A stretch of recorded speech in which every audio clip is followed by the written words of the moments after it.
Okay, thanks everyone for joining us for the first chapter of the 6 chapters of Pirkei Avot. Now, it is customary to study Pirkei Avot in the summertime because Pirkei Avot, Ethics of the Sages, primarily deals with moral behavior, ethics, how to be a mensch. And in America and Europe, I guess throughout the ages, people somehow get a little bit laxed in the summer and they're renting cruises and Vegas opens up and a lot of fun stuff happens. So it helps us a little bit in the summertime to guide us and to be menschlich and how to behave a little bit with our neighbors, with our friends, and just with being Jewish people. Pirkei Avot was compiled by Rabbi Yehuda Hanassi, Rabbi Judah the high priest. He compiled the entire Mishnah. Now, when we say the Mishnah, we're talking about during the times of the Second Temple, even during the times of the First Temple, there were great rabbis, leaders of the Jewish people, and they had conversations. They studied the house of Hillel, the house of Shammai, and they exchanged ideas. Probably a little bit more peaceful than the Republican Party and the Democrat Party killing each other in DC. But you had a difference of opinions amongst these rabbis. Very extreme different opinions. So what happened is you were able to have Jews in Israel celebrating, let's say, Hanukkah in one way, and you had Jews in the diaspora in Babylon celebrating it a different way. You had rabbis who deemed particular sacrifices unfit if it had particular blemishes, but rabbis in Israel, let's say, did not share those views. So things were able to get hot and heavy and to have diverse opinions.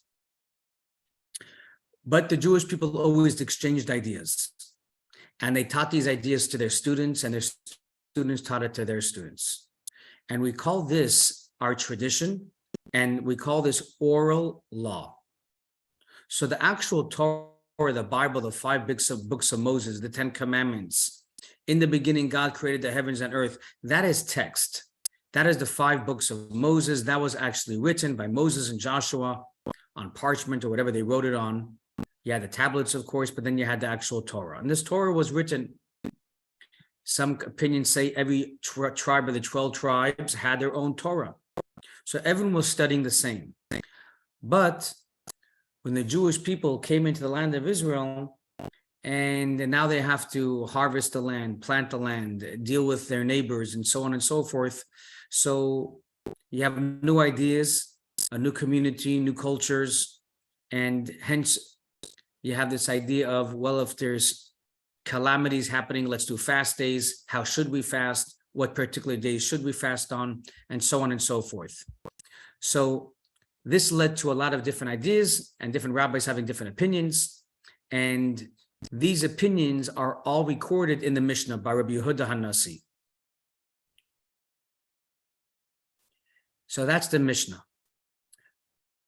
There's nothing to argue on the Mishnah. Rabbi Yehuda Hanassi is the person that compiled different conversations that took place in Israel and outside of Israel, in Babylon. And he only inserted in the Mishnah the opinions of the rabbis who were great rabbis, really great rabbis, leaders of the Jewish people. Now, it was interesting because for almost 1,000 years from when the Jews left the desert until Rabbi Yehuda Hanassi, let's just say 800 years, because Rabbi Yehuda Hanassi compiled the Mishnah during the end of the Second Temple. So over 800 years, the Jewish people were living just fine with having this tradition of the oral law, of the oral tradition. So there wasn't pushback on Rabbi Yehuda the high priest, but Rabbi Yehuda Hanassi the priest. Well, why did he do this? Why all of a sudden after 800 years did he decide to put it in pen and put the text and the ink to paper, what we call the Mishnah today? because he understood that there'll be a time like in 2023 where Mendel Schwartz and Larry Smuller are going to argue how to celebrate Rosh Hashanah, how to commemorate Yom Kippur. And if Larry says, but my grandparents did it this way, and Mendel Schwartz says, but my grandparents did it in Vienna that way, and everyone here on this Zoom chat is going to tell us how they commemorated Hanukkah and Purim and Shabbos and everything else, you're going to have a big shalom amongst the Jewish people. So Yehuda Hanassi understood that, and thus he put the main opinions of Jewish law in the Mishnah. So this way, yeah, at least you have less disputes. There's still disputes, but at least it's less. And at least our disputes have to be based on the different opinions of the Mishnah, of the opinions in the Mishnah, which Rabbi Yehuda Hanassi compiled. Anything outside of Rabbi Yehuda Hanassi's Mishnah, if someone says, I like you, Rabbi Yehuda Hanassi, but you lived 2,000 years ago during the times of the Second Temple. I live in Pacific Palisades. I have a new idea how to celebrate and commemorate Shabbat. Well, you can do what you want, but that does not fit, that is not consistent with our Jewish tradition, what we call Judaism. There was no Reform or conservative or Orthodox Jews during the times of the Mishnah or during the times of the Talmud. That's no such thing. Either you follow the Mishnah or you don't. So if you follow the Mishnah and you follow the Talmud, so that means you are aligned with Judaism, and if not, not. Yes, Stephen, you had a question? Well, just obviously, they didn't have electricity in his time. So clearly all of the practices relating to not using electrical things are not met. He would not have mentioned in the Mishnah. Stephen, that's a fantastic question. And that's why over the course of the ages, we have incredible books that have to figure out how the tradition remains true even today. That's not the point of our evening discussion today, but perhaps one night we can say, and we can address these types of questions, the same thing with euthanasia, with how we pull the plug in the hospitals and let people die. Where can we find this idea in the Talmud or the Mishnah? You're absolutely right, but obviously we can't go through all these things tonight, or driving cars on Shabbat and things like that. You're absolutely right. It's a fantastic question, Stephen. I'm just giving the overall background on the Mishnah and Rabbi Yehuda Hanassi. So at the very end of the Talmud, of all the rules and regulations that the Talmud gives us about how thou shalt and how they shalt not, and how do we practice and what's our tradition, at the very end, there's something called Ethics of the Sages, Pirkei Avot, only 6 chapters, which deals with ethics and morals and how we should be a mensch. So if all I have is the Talmud and all I have is the Mishnah and all I know is Jewish law, but I don't know how to be a mensch and you don't know how to be nice to your neighbor, then all the 63 volumes of the Talmud is no good. Just to say that I'm a smart Talmid Chacham and a rabbi and I know God's Torah, but I don't know how to be a mensch, doesn't work. You have to have Pirkei Avot, that's these 6 chapters in our life. So let's jump into it right away. Go to chapter 1, Mishnah 1. I'm going to read here. Moses received the Torah from Sinai and passed it on to Joshua. Joshua to the elders to the prophets, and the prophets passed it on to the men of the great assembly. And these above mentioned individuals or groups of people, they said 3 things. What are the 3 things? They said, be patient in judgment, raise many disciples, and make a protective fence for the Torah. So again, be patient in judgment, raise many disciples, and make a protective fence for the Torah. So before we break down those 3 pillars, let's first discuss these layers. Moses received the Torah from Sinai, that we understand. He passed on this Torah to Joshua, which is his student. Okay, that we got. Then Joshua, who brought the Jewish people into the land of Israel, he passed on the Torah to the elders. The elders, I guess we can say, are maybe the leaders of the tribes or the elder sages who maybe were hanging around the Mount Sinai days, because again, the Jews that were between 20 and 60 died. But if you're over 60 years old and you rolled into Israel, you're 100 years old. Or we can say that even people that were 40 years old, but they heard directly from the mouth of Joshua. So now that when they're in Israel and these people are 89 years old, even after Joshua dies, they're considered the elders. So they were around. It's like today in Chabad Lubavitch, who was around when the Lubavitch Rebbe was living in Crown Heights? Well, I was living. I saw the Rebbe. Larry Smuller saw the Rebbe. Doesn't mean to say that you're not great or important or that you can't learn things because you didn't see the Rebbe, but that's what these elders mean. Then the elders to the prophets. These elders passed on the torch to the prophets. And of course, when we say the prophets, we're talking about Isaiah. Give me a second. I'm just pinning myself here. Isaiah, Micah. Who else do we have? Ezekiel, Zechariah, Elijah the prophet, Elisha, and so on and so forth. And these prophets passed on the Torah to the men of the Great Assembly. Who's the men of the Great Assembly? They are the Knesset, the first Knesset. There was a group of 120 people. This was between the first and second temple. After the first temple was destroyed, the Jews went to Babylon. Then they came back up to Israel to rebuild the second temple.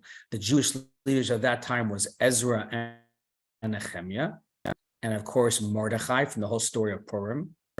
So they not only helped rebuild the second temple, but they decided to have law and order. And this law and order was the first parliament of the Jewish people, literally a parliament in the land of Israel. 120 people, and we didn't call it a parliament, Mark, we called it Men of the Great Assembly, because it wasn't a political party. There was no Likud or Ma'ariv or things like that. It was really a Jewish guide. So if me and Larry are fighting over $1,000 and I say he owes me $1,000, Larry says I only owe you $500. So you have to go and go to a bet din, to a courthouse. So to a regular simple case like that, no big deal. You just go to your local court with 3 rabbis. But if it's a case of maybe capital punishment, where Larry was witness to someone murdering somebody else, and the men of the Great Assembly now, this is a whole big different ballgame. Or the men of the Great Assembly also were involved with, should the Jewish people go out to fight wars, representing the king. The men of the Great Assembly also, more than that, really, they were spiritually involved, and they were the people that put the Siddur together, with the prayer book today. How do we have the prayer book today? They're the ones that put the prayer book together. Back in the temple times, we had sacrifices. Where did the prayer book come from? The Shemona Esrei. The men of the Great Assembly were involved with having the Havdalah service. So they enacted a lot of good things. The commentaries tell us, is this just a history book? Pirkei Avot, Moses to Joshua, Joshua to the elders, elders to the prophets. Why am I learning this today in 2023? So the Hasidic masters, they say that there has to be a little Moses in us.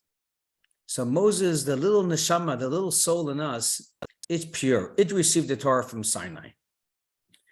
Passing it on to Joshua means that there has to be also a Joshua in us. Joshua was a very devout student to Moses.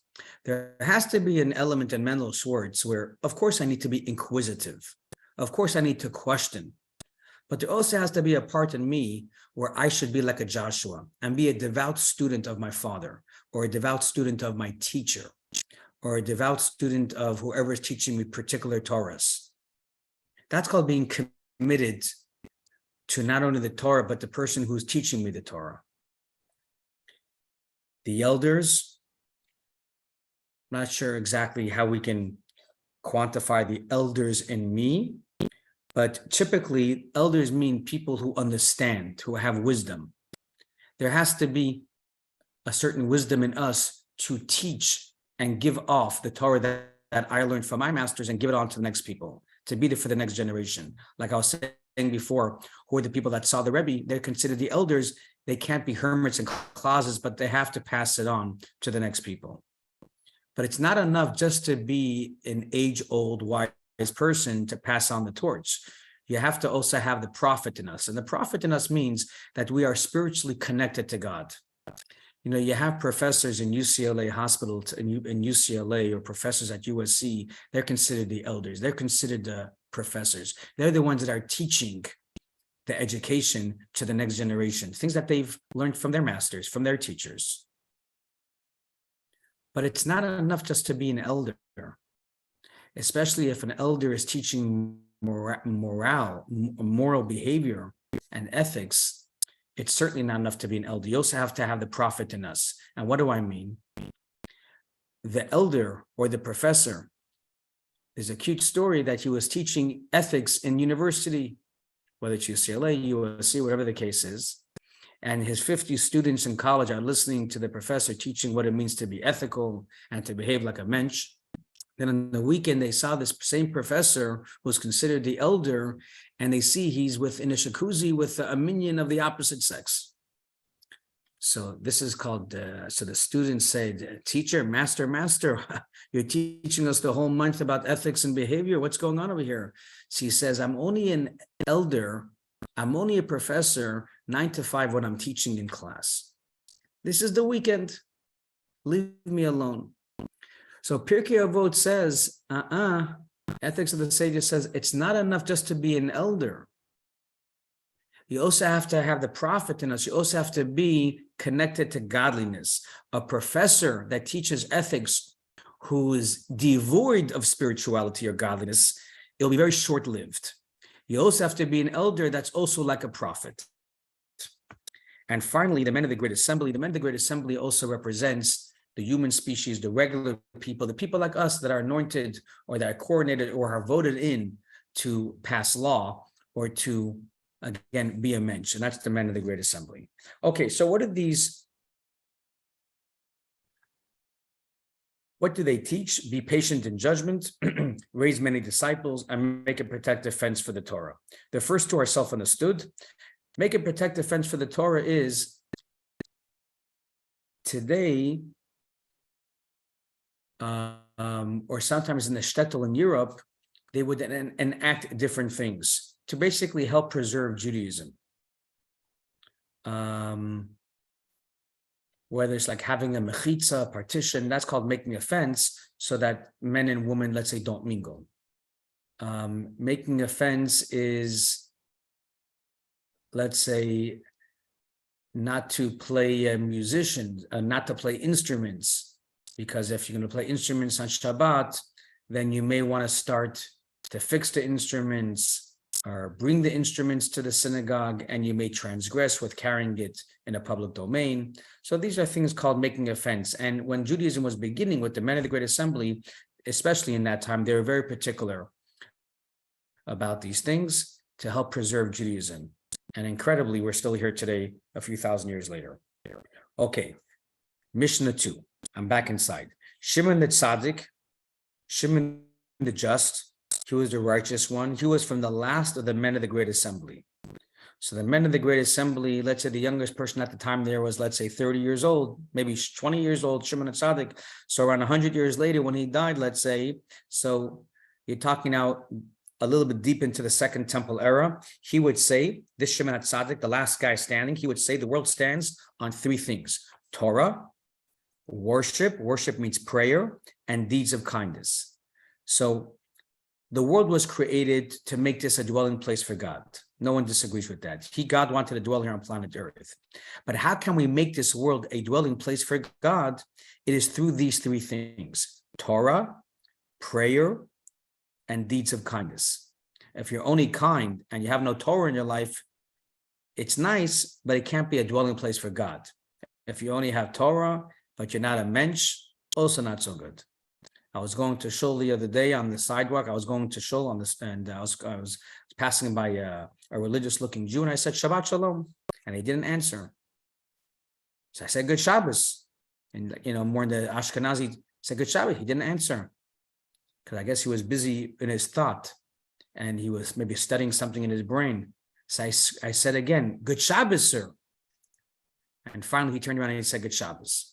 So I have a big hang-up when people claim to be religious, but they don't know how to say hello. It doesn't work. Personally, I have a lot of neighbors, a lot of non-Jewish neighbors on my block in the Highland, and not giving them an excuse, not giving us an excuse. But basically, we're waving hellos, good morning, hello. We didn't even know their names. And me and Esther were a little uncomfortable with this because we're outspoken, we're outgoing people, and we like to be friends with people, especially in our surrounding. And here we have 3 new couples that moved in over COVID. None of them are Jewish. They're all in their young 30s. One has a 2-year-old kid, one has an 18-month-old kid, one has a dog. And I don't know their names, they don't know my name. So during COVID, 2.5 years, we had an excuse, but 20 now a year after COVID. So Esther went up to them and said, we don't really know each other. I want to host a kosher barbecue in our backyard. This was this past Sunday, 2 days ago. So like, oh my gosh, at first they were startled, like what? Like we kind of know each other for 4 years, but we don't really know each other. So they said they agreed. And Esther, we hosted this beautiful barbecue and she basically said, you guys seem like nice people. I know we're certainly nice people. And I just want to start a new leaf here. It's after COVID. We've been busy with our kids and let's be friends. Let's get to know each other. And that's why we made this barbecue. And we just hit a reset button and they were so happy to be at our house. And we were just happy. We hung out for hours, kosher hamburgers and the hot dogs and the beer and everything else. What's interesting is at the end of the barbecue, maybe an hour and a half into it, I asked them like, what's your background? They said, yeah, we come from the East Coast. So I say, you come from the East Coast? We're from the East Coast. So this woman says, I come from a place near Atlantic City. I say, Atlantic City? My father's from Atlantic City. Again, she's 30, right? So I say to her, where about? So she says, a really small town. Nobody knows of this place. And the husband, Christian, he says, yeah, I went there once. It's a beautiful place, but it's really small. I say, what's the place called? She says, Margate. I say, Margate? That's where my aunt lived. You take like Balboa Island near like Newport Beach. You take a car. Trucks can't even get over this little bridge. You pay 50 cents and you get into this little town with a few hundred homes in a place called Margate. And she says, how do you know Margate? I said, I know from my aunt. And I said, I was just there 10 years ago for my father's 65th birthday. He showed us around where he was born, where he was raised. And she says, I said, Margate was a very Jewish place. So she says, yeah, my parents left many years ago. She says, come to think of it, I'm technically Jewish. I say, you're technically Jewish. So what does that mean? She says, well, my mother's Jewish and she married a non-Jew. And so here I am. So I say, well, you're just as Jewish as I am. And when you have kids, your kids are going to be just as Jewish as I am. And I said, I pulled it to the side. I said, I'm not going to have you for an annual barbecue. You're now coming to my house for a Shabbos dinner. And it was really incredible. So this is what it means to be kind. It'll be interesting to see what happens. Here is a person that used to be in the 50s, Jewish in Margate, in my father's town. And she thought that she's not Jewish and her kids wouldn't be Jewish. It could be 3 generations later. We almost lost them. Maybe after a few Shabbos dinners and their kids, who knows what's going to happen over here with this family. But anyway, she was so excited that I told her that my grandparents are buried near Margate in Atlantic City. She told her parents. Turns out that this woman, my neighbor's grandparents, were buried in the same cemetery as my grandparents. And she shows me a Google image of where she looked it up in the cemetery. Only one Jewish cemetery out there near Margate. She looked it up, Morris and Frances Schwartz. She's found out where my grandparents are buried. I knew where they were buried, but she actually looked it up. She sent me a Google image where my grandparents are buried and where her grandparents are buried, right there in Margate in the East Coast. So a lot can happen by just spending $40 and giving out some hot dogs with some buns from Walmart and just being kind, just being menschlich. Okay, mission 3. Antigonus, leader of Socho, received from Shimon HaTzadik. So Shimon HaTzadik's student was a guy by the name of Antigonus. So Antigonus, who was the leader in a town called Socho. Now this Shimon HaTzadik, prior to Antigonus, he was not only a leader, but he was the high priest for 40 years. So his student lived in Socho, and his student would say, do not be like servants who serve the master in order to receive reward. Rather be like servants who serve the master not in order to receive reward, and let the awe of heaven be upon you. Okay? Give me a second. Now, this guy, Antigonus, who said this statement, do not be like servants who serve the master in order to receive reward. He had two students. Give me a second.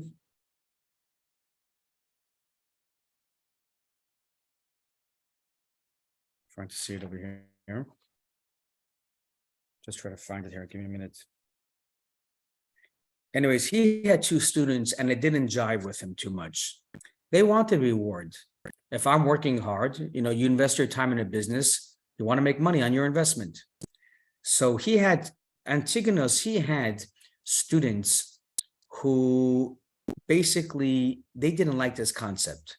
They felt that if you are a religious person and you believe in God and you do good and you follow God's ways, then you should get reward.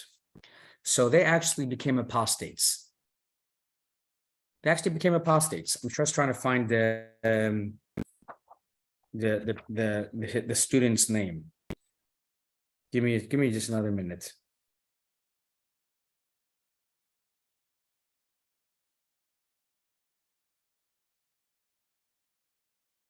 Okay, I can't find it right now, but the Sadducees, have you heard the name the Sadducees? If you go tour in Israel, these Sadducees were kind of like Jewish people, but they weren't quite part of the Jewish nation. And Antigonus's student, Sadduki, they became apostates and they left Judaism because his teacher Antigonus said that statement, because they wanted reward. Thus, anybody who thought that they were Jewish, but they didn't follow the tradition, we called them Sadducees, because they were followers of this guy's Sadduki. Sadduki is a Hebrew word for Sadducee, and he was the student of Antigonus. So anyone basically who had who conflicted with this concept, they became the followers of Sadduki, of the Sadducees. Okay, so that was Antigonus. Let's do 4. Yossi ben Yoezer, he was the leader of Tsereda, and Yossi ben Yochanan, who was the leader of Jerusalem. So 2 different leaders leading 2 different cities. Yossi ben Yoezer, the leader of Tsereda, he said, let your house be a meeting house for scholars, bask in the dirt of their feet, and drink their words with thirst. Okay, he liked the idea again, let your house be a meeting house for scholars. So open up your house. Let great rabbis come to your house, have classes in your house, bask in the dirt of their feet. He was really into that. And he says, drink their words with thirst. What does that mean, drink their words with thirst? By the way, notice, okay, I'm not going to get into that.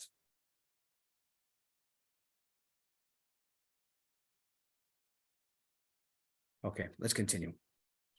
I'm going to skip 5 and let's go to 6. You have 6, Larry? Yeshua ben Prachya and Nitai of Arabel received from their teachers. Yeshua ben Prachya said, make for yourself a teacher. Again, this is these teachers, these rabbis, these leaders, these names of people are during the times of the Second Temple era. Make for yourself a teacher, acquire for yourself a friend, and judge every person meritoriously. So again, make for yourself a teacher. What does that mean, make for yourself a teacher? A person shouldn't say, I'm a bookworm. I know my stuff. I'm good to go. No, you have to have a physical teacher. Everyone needs a teacher. Acquire for yourself a friend. Doesn't really mean be sociable, but you should have a friend in your life. Again, don't be a hermit, and judge every person meritoriously. This is probably one of the hardest people, because everyone that says, I'm not judgy, I'm not a judgmental person, that basically means I am a judgmental person. So to truly judge every person meritoriously means you can't really have an opinion on another person that you dislike, because you really don't know where that person's coming from. You don't know what kind day they had. You don't know if their mother died when the person was young, the father died. You don't have to go when their marriage is on the rocks. He just lost his job that day, or she lost her job that day. So when someone's acting inappropriately or misbehaving, whether it's a friend in the workplace or things like that, so you have to judge every person meritoriously. Of course, we have to communicate with our spouse, educate our children. It doesn't mean that everyone can run wild here. But when someone is misbehaving, I'll give you a good example. When Matisyahu, the great musician, and he took off his beard. So he was a Hasidic Jew with a black hat and a beard, and all of a sudden his beard is off. Every Jewish newspaper around the world is writing negatively about Matisyahu. You can just Google it. And I went to my father and I said, it's not right. This guy made his money, millions of dollars on being a Hasidic rapper. And all of a sudden the guy takes his beard off. And I just kind of got caught up with the current of all the media and all the Instagram and the Facebook posts. And naturally, I said the same thing. And my father very quickly told me in Hebrew, judge every person favorably, meritoriously. My father said, you don't know where he's coming from. You don't know what's going on in his life. No one knows. Maybe his wife knows. Don't judge a person. This is even a person that took off his beard. Don't judge a person that's driving on Shabbat, a person that's not keeping kosher. Don't worship. We're all so judgy. Don't be so judgy. Okay, Nitai of Arabal, I'm on 7. Distance yourself from a bad neighbor and do not attach yourself to a wicked person. So look at the wording here. Distance yourself from a bad neighbor and do not attach yourself to a wicked person. It doesn't seem consistent. It should have said, distance yourself from a bad neighbor, distance yourself from a wicked person. Or it can say, don't attach yourself to a bad neighbor, do not attach yourself to a wicked person. What's this change of verbiage of when you're dealing with a bad neighbor, it says distance yourself. And when you're dealing with a wicked person, it says don't attach. Okay. And the commentaries were troubled with that as well. And they said the following. When you're dealing with a bad neighbor, let's do with a wicked person first. When you're dealing with a wicked person, you shouldn't distance yourself from a wicked person, because maybe you can help the wicked person. Maybe you can speak to the person. Maybe you can educate the person. Maybe you can take that wicked person out and show him or her their ways. So the Torah, this Mishnah doesn't say distance yourself from a wicked person. Rather, it says don't attach yourself. Don't get close to the wicked person. Don't become friends with the wicked person. Don't become chummy with the wicked person. But we don't want to say distance yourself from a wicked person. On the contrary, reach out to the person. But when you're dealing with a bad neighbor, and I live down the block from a bad person, so there already I can be influenced by this bad neighbor. So there the Mishnah says, not only you shouldn't attach yourself to the person, but distance yourself, because we could inadvertently be highly influenced by the person. So that's why it gives the difference over there. Okay. And it says at the end, and do not despair of divine retribution. This line of do not despair of divine retribution at the end of Mishnah 7 can be translated in 2 different ways. One is, do not despair of divine retribution means there are a lot of wicked people that live a very good life, and they're supposed to be punished. They're supposed to be, rules and regulations to this game on planet Earth. There should be. It's not fair. It's not just when someone who's wicked, who's a thief, Bernie Madoff. Well, now justice has been served, but it's not fair when a person who's wealthy is a swindler. Or you have in our communities sometimes people who are not doing ethical, legal things, and they're living a very good life. So do not despair of divine retribution. Don't despair on God or on your Judaism or your theology because there's no divine retribution on that person. Don't worry. Every dog has its day.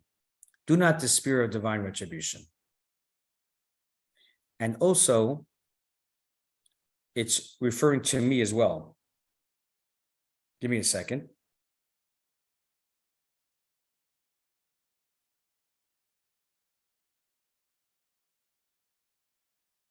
I'm trying to give the other one over here. Give me a second. Oh, do not despair in when divine retribution means, do not despair in the face of troubles. Do not despair when the divine is making things harsh for me. So when things aren't going my way, or let's say my car broke down, or I didn't get my job, or I didn't get the raise that I wanted, do not despair of this divine retribution of God doing certain things. Don't translate it as retribution. You see here, the English translates it as retribution. Poranios in Hebrew means like not such good things happening to your life. Do not despair when these not such good things are happening to your life. When these calamities are happening, or when when things basically don't seem to be going right.